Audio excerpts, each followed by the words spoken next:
Hello बच्चों, let's see this question and here this question से who appoints chief electoral officer. India के जो chief electoral officer होते हैं उनको उनकी पोस्ट पर कौन अपॉइंट करता है, ये आपसे क्वेश्चन में पूछा गया है। ठीक है, सिंपल क्वेश्चन है बहुत, और बहुत ही फैक्चुअल सा बहुत डायरेक्ट क्वेश्चन है। राइट, तो आंसर रहेगा द प्रेसिडेंट ऑफ इंडिया, यानी कि भारत के जो राष्ट्रपति हैं वो चीफ इलेक्टोरल ऑफिसर को उनकी पोस्ट पर अपॉइंट करते हैं। और इनका जो टेन्योर होता है, यानी कि इनका काम करने का जो पूरा पीरियड होता है, कार्यकाल इनका, वो 6 ईयर्स का होता है।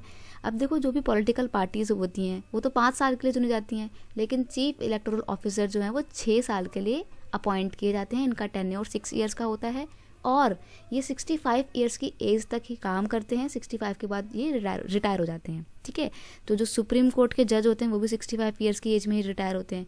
याद रखना, जो हमारे इंडिया का इलेक्शन कमीशन है और इंडिया का जो जुडिशरी है, दोनों को इक्वल बिल्कुल फ्रीडम मिली हुई है, बिल्कुल इक्वल पावर मिली हुई है और बिल्कुल इक्वल फ्रीडम मिली हुई है। कोई भी गवर्नमेंट इन दोनों के ही काम में, ना ही जुडिशरी के काम में और ना ही इंडिया के इलेक्शन कमीशन के काम में, कोई भी गवर्नमेंट दखलंदाजी नहीं कर सकती है। ये अपने अपने एरिया में बिल्कुल स्वतंत्र होकर काम करते हैं। अब सोचो, अगर इंडिया के इलेक्शन कमीशन में लगातार गवर्नमेंट अपना इंटरफेयर करती रहेगी तो गवर्नमेंट हमेशा जीतती रहेगी गलत तरीके से, है ना, क्योंकि उसके ऊपर दबाव है इलेक्शन कमीशन के ऊपर कि भाई तुम्हारे को हमारे को ही जिताना है।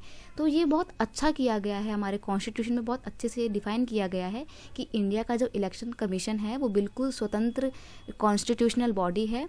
कॉन्स्टिट्यूशन में बताया गया कि उसको कॉन्स्टिट्यूशनल तरीके से उसको बनाया जाएगा, संवैधानिक तरीके से उसको बनाया जाएगा और उसका काम होगा इंडिया में जितने भी इलेक्शन होंगे सबको वो रेगुलेट करेगा। ठीक है, तो समझ गए ना कि चीफ इलेक्टोरल ऑफिसर कौन होते हैं। चीफ इलेक्टोरल ऑफिसर का काम होता है अपने पर्टिकुलर एरिया में इलेक्शन को ठीक से कंडक्ट करवाना।